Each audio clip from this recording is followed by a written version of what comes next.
আধা ওলালো মেকআপ কৰি কমপ্লিট কৰিলোঁ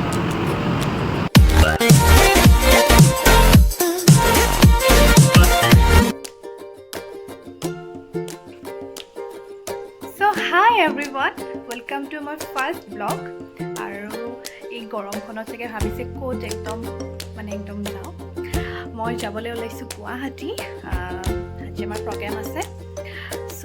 লেটছ গো দেখাই দেখিম আপোনালোকক আমাৰ আজি গোটেই জাৰ্ণিটো চলো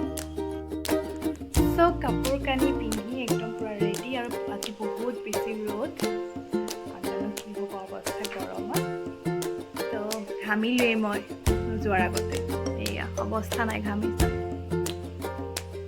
চলো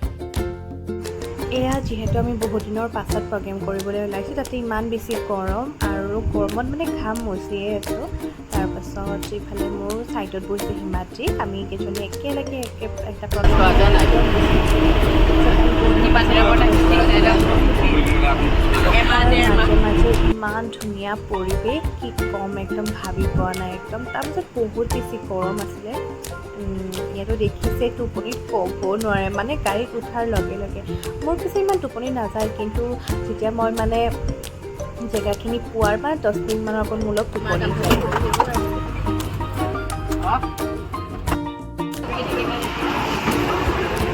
ইমান গৰম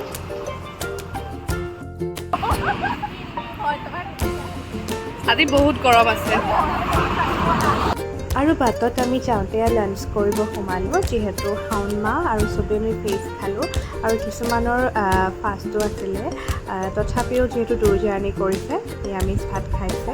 আৰু মই অৱশ্যে মানে খাইছোঁ কিন্তু নিৰামিষে খাইছোঁ আৰু সেয়াই আৰু সকলোবোৰ একেলগে খোৱাটোৱে বহুত বেছি ভাল লাগে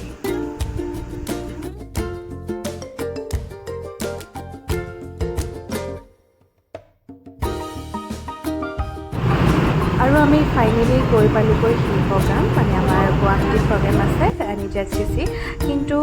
মানে আমাৰ যিটো ৰুমত দিছিলে গ্ৰীণ ৰুমটো খুব বেছি লেতেৰা কিন্তু তাত এটাই ভাল লাগিছিলে তাত এখন আৰচিয়া মানে এখন আইনা আছে আৰু এচি আছে সেইকাৰণে আমি অলপ ৰ'লোঁ লগ পাম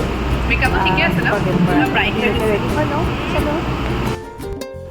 আৰু এয়া ধুনীয়াকৈ আধা মেকআপ কৰি ল'লোঁ কাৰণ বহুত দিনৰ পাছত যিহেতু আমি প্ৰগ্ৰেম কৰিম মানে তাতে এই গৰমত মানে শাওণ মাহত এইটোৱে আমাৰ ফাৰ্ষ্ট প্ৰগ্ৰেম নেকি মানে ইমান গৰমত আমি ইমান গৰমত কেতিয়াও প্ৰগ্ৰেম কৰা নাছিলোঁ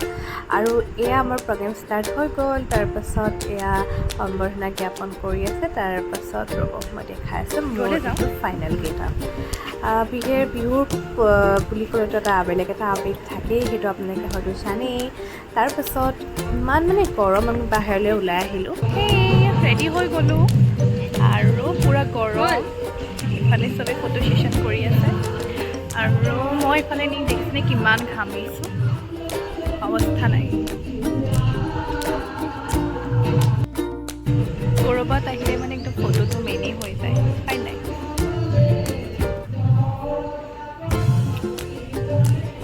আৰু ইফালে চব গ্ৰীণ গ্ৰীণ হৈ আছে আৰু গৰম কিন্তু বহুত বেছি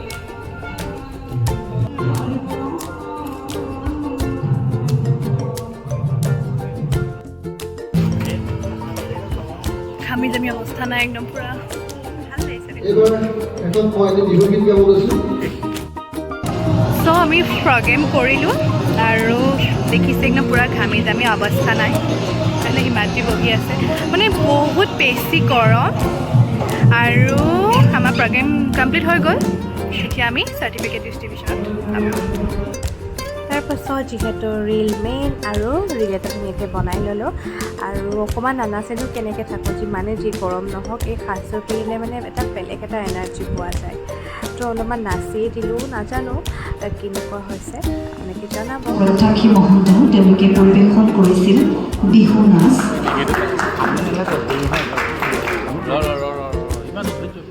গীতৰ অনুষ্ঠান পৰিৱেশন কৰি প্ৰগ্ৰেম এণ্ডিঙৰ পাছত আমাক খাব দিলে